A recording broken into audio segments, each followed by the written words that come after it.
Hi folks, with Tacitus today, your pushback channel. Thank you for joining this audio live stream.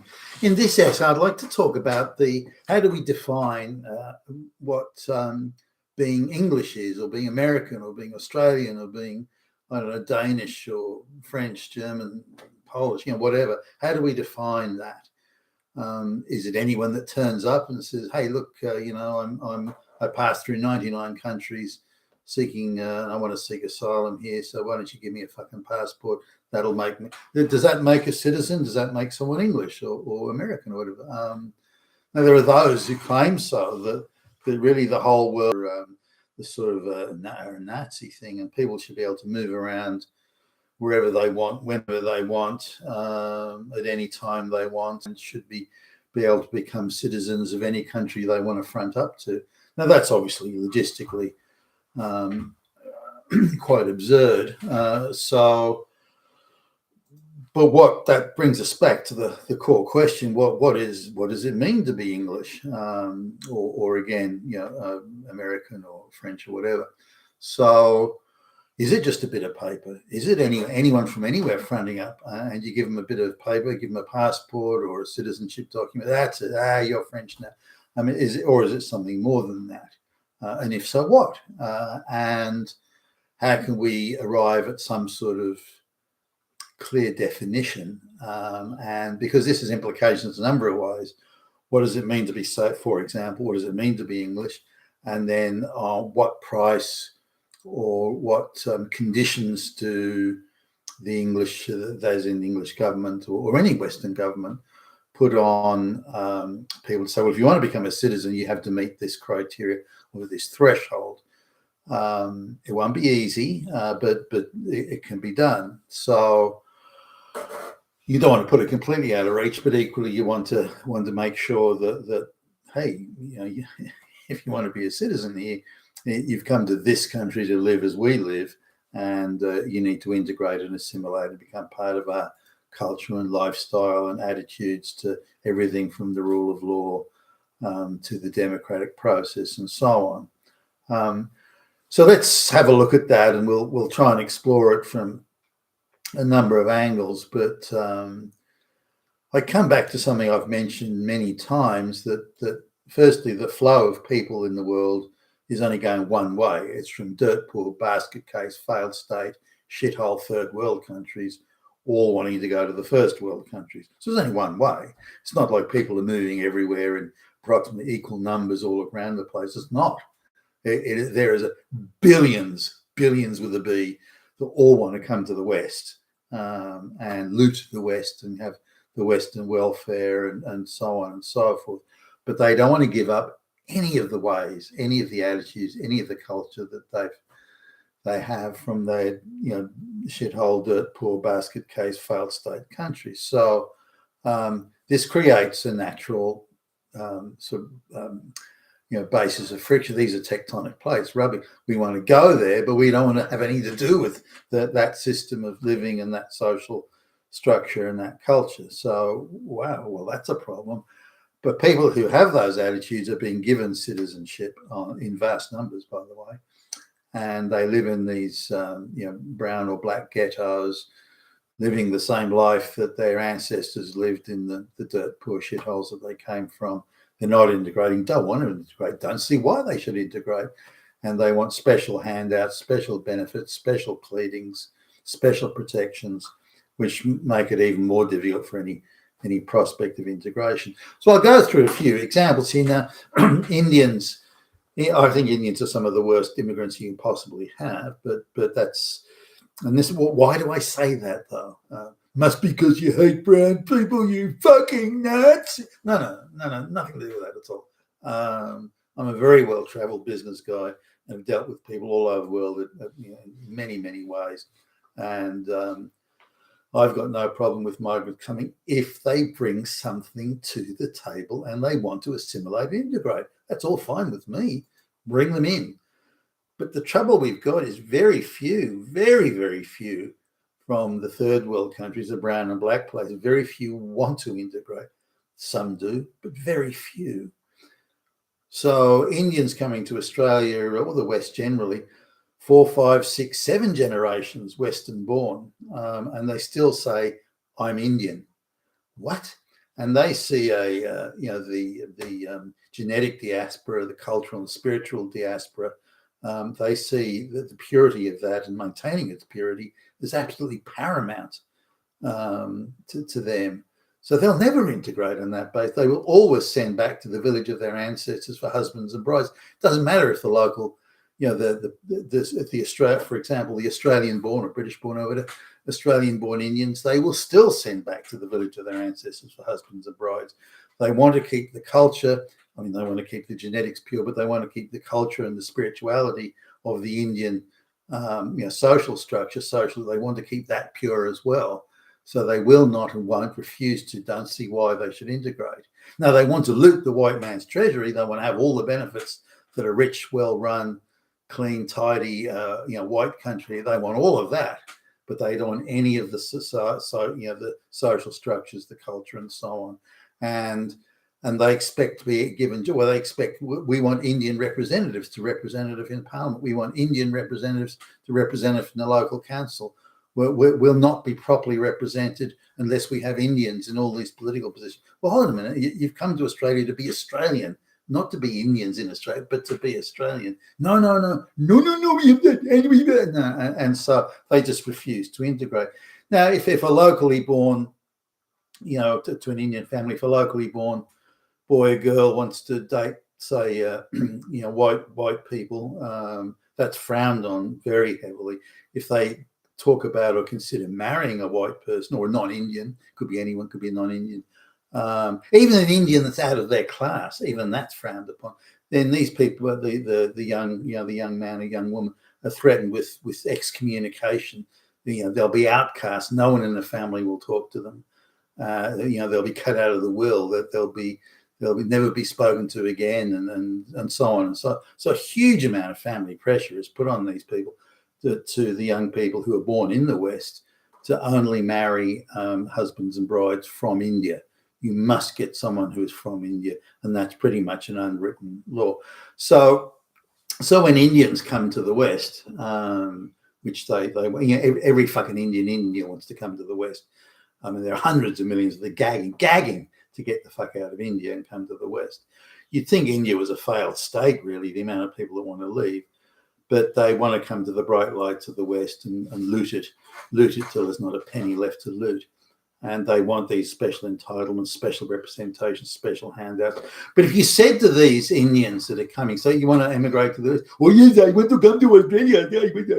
They'll say that. Say, okay, well, you have to sign this bit of paper saying that your any children you have, or maybe the children already born, any children you have or going to have, will not be allowed under any circumstances to marry anyone, any other Indian. You can't marry another Indian unless that Indian is born in Australia. That's it. You can't go back to India, husbands and brides. You can't go back to India every 6 months or every 12 months to sort of keep the culture all fresh. That's gone. You cannot have and request to have local, Indian-only political representatives for you. You can't live next door to another Indian, or you can't live within 100 meters of another Indian. This type of stuff. Now that sounds harsh. You say, well, gee whiz, that's a bit harsh, telling people where they can and can't go and so on. But none. If you put that on them, they just wouldn't come to Australia. You're not going to get any special, affirmative action jobs allocated to you.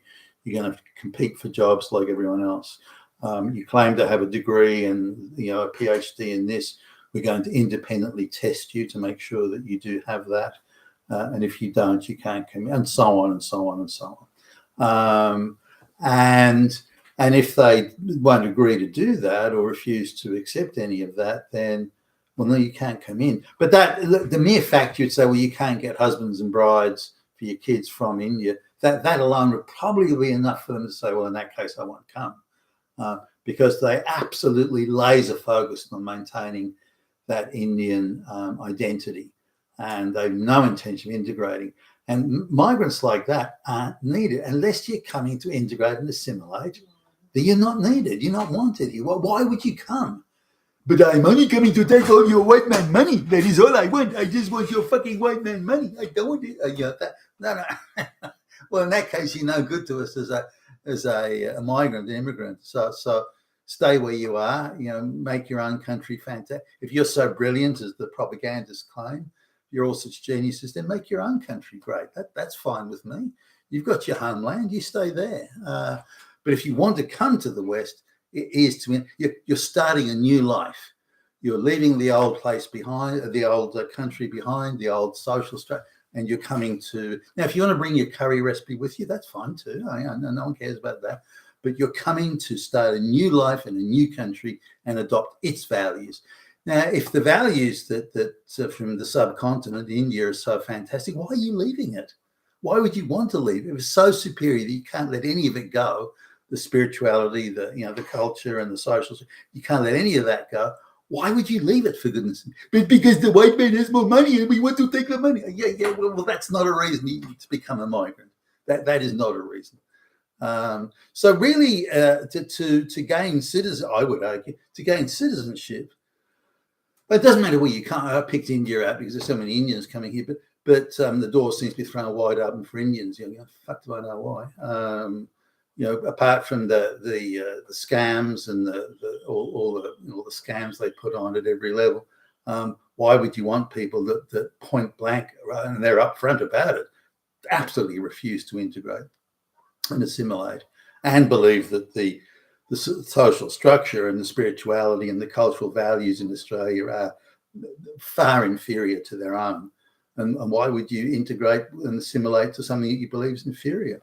So I think those are issues that are, the idea that when you come to start a new life, and completely assimilate and adopt the habits and so on of a far more successful, economically successful country, then now here's the rub. Every Indian talking, why do you come to Australia? Or the West? Why do you come to Australia? Well, there's much less corruption. Things much better run. It's cleaner. It's tidier. Public transport runs on time. The schools are better. I don't have to bribe the teachers just to get my kid in school. And this and that and the next thing. So they have a long list of positives. They're physical positives, as in a better managed, better organised, less corrupt. So it's physical and that stuff. But as soon as that ends, there's more money, much more able to get a job, and so on and so. So they've got that, and they said, well, that's why I came. But I don't want to become part of the Australian society. No. I'm here for its material benefits. That's it. And I want to go and back to India every 6 months or every few months, so I can swan around like a big man. I'm in a Western country and I am big boss of white people. I want to swagger around like a fucking big dude. But the reality is that they're not coming to be part of the Western society at all. And the minute they get here, they make special, the Indians or the subcontinent, it could be Pakistan as well. The subcontinent generally, they want their own political representatives. So we want a special town hall just for Indians. We want special Indian temples. We want Indian this. We want Indian that. We want special Indian shops.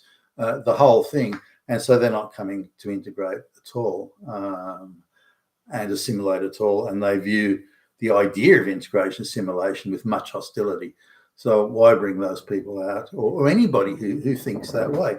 Now, once you raise the bar on immigration, saying, well, if you want to come to America or wherever, any Western country, then you have to renounce. You can't be a dual citizen. You have to renounce the citizenship of your previous country, and you have to be a citizen of the United States, and you have to speak English. You have to really go through the list of requirements. Now, if you want, there's a free speak English school in your country, and you're welcome to attend that until you can speak competent English free of charge. But you have to make that effort. even making that effort, most of them wouldn't do it. I can't be bothered doing that. If it isn't easy and if it isn't piss easy, I don't want to do it, and that type of thing. So, so making citizenship, I wouldn't say difficult, but not an easy thing to acquire. That would limit the amount of severely limit, part through rejection, part through couldn't be bothered, jumping the hoops, but it would severely limit the amount of people coming to the West who are only coming to the West to loot it and nothing else. And as we can see from the debacle with the Somalis in the United States, they're not coming to assimilate, they're coming to loot and nothing else, as do the Indians, by the way, and the Nigerians, Africans. It's the same thing. So this citizenship must be, I think it's mandatory, it must be restricted to people who want to be part of the culture. Now, there's people who've been in Australia for 25 years, have come from the Middle East or some Arabic place, and they still don't speak any English. They barely have a vocabulary of half a dozen words. They hang around in ghettos. They want special handouts and pleadings. They need interpreters to do anything. These people should be invited to go back. Listen, you've got 2 years to become competent in English, and if you can't do that or can't be bothered to do it, then you're going to have to go back. If you don't want to become part of this society, don't stay. And this is I think the real thing. You must become and want to become part of this society. And if you're not prepared to do that, don't want to, or think this society is an inferior one, don't come here. And if you're here already, don't stay. Now, on the other side, people argue that well, you should trace your lineage back so many generations. Say in the case of Britain, where the lineage goes back for several generations of being British born, English born, for example, and there is some merit to that. I think that certainly in holding political office, I think political office should be restricted to people that can demonstrate at least 3 generations. But again, as we find with a lot of these Palestinian marches that has a broader Islamic sort of content. There are people who came, as in Islamic people from India, for example, who came to Australia in the late 1940s and early 1950s. Pakistanis, Bangladeshis, and so on, who again came to Australia maybe in the 70s. So we're looking at the grandchildren of people that arrived here, and they're going to these marches, screaming about Islamic rights and free Palestine and river to the sea and all that sort of stuff. And they're 2-3 generations on. So clearly these people are not assimilating and integrating, far from it. Now, so just going back 3 generations isn't in itself enough. I think it needs to go back further than that. Intermarriage could be a good one. Intermarriage could be an important factor. That your parents intermarried. That could be an important factor. But even then, that's not enough. A lot of the activists in Britain are half Pakistani or half Indian or half Bangladeshi, and they're running around the countryside screaming about evil white supremacists, fascist Nazi Hitlers and swastika and so on. So that's not enough in itself either. Similarly, if you look at the politicians that have horribly sold out the English people and the British people generally, or the Americans, the Australians, that sort of thing, their generations, their lineage can go back. People like David Cameron, Theresa May, Gordon Brown, Tony Blair, John Major, all these people that are gagging to sell out the English people to the globalists. They can trace their lineage and generations back many generations, 10 generations. So that's not enough in itself either. But I think for holding political office, there must be at least 3, preferably 4 generations going back before people are allowed to hold any sort of political office. And this avoids this thing where if you look in England, say, for example, there are politicians who are getting elected in an all Islamic area, and their acceptance speech is in Arabic. That's not even in English. They can say, "Nah, I don't want to swear on the Bible. I want to swear on the Quran," or something like that. What? This sort of stuff all has to stop. If you want to come to the West as a migrant to start a new life, then you swear on the Bible. Right? That's how it goes. Now, you may not like that. Well, don't come. So these are the issues. Now, the problem that globalists have is that the surplus populations of the world are all in areas that are non-Christian, and they're all in areas that are non-white. So how do you sort of marry those two together? Well, it's simple. You just accuse all the white people in the host countries of being Nazis and Hitlers and so on. That's what you do. That'll fix it. That'll solve it. That's the great way forward. I mean, for fuck's sake. So it needs to be, I believe, a real rethink in citizenship needs to mean something. Now, if you come from a compatible culture, it's much easier. So say, I don't know, an Australian emigrates to, or is a migrant going to United States, or someone from England going to the United States, or someone from Canada comes to Australia, this sort of thing. It's other English speaking, very similar, structures, customs, habits, and so not exactly the same, but very similar. So the assimilation there is quite easy, relatively easy, certainly compared to someone coming from, the rural wilds of fucking Bangladesh or something like that. Then looking at the idea of what happens if someone comes from, say, Germany or France or something like that. So it's a non-English speaking country, but it's still Anglo, still Christian, still, those sorts of things. Then that also is not much of a stretch. It still amazes me the German migrants are being turned down who speak good English. They've got good recognized qualifications. No, we don't really want any more white people. We'd rather have that Bangladeshi peasant in Australia. That's what, excuse me. So the idea of taking white people that want to come to the West, that should be an obvious priority, not because of white supremacy or anything like that, but because of the ease of integration and assimilation and compatibility. The compatibility factor is the issue here, not whether they're brown or black. It's compatibility. So if a brown or black person who speaks pretty decent English, they've got a recognized qualification that's tested and verified, and they want to leave the past behind. They renounce, their past life, and they renounce their citizenship of that place. They're guaranteed to intermarry with locals, locally born people, that sort of thing. Well, why not? Why not welcome somebody like that? They genuinely want to be part of your society. So those people should be welcomed. You've been with Tacitus today, your Pushback channel, and thank you for listening.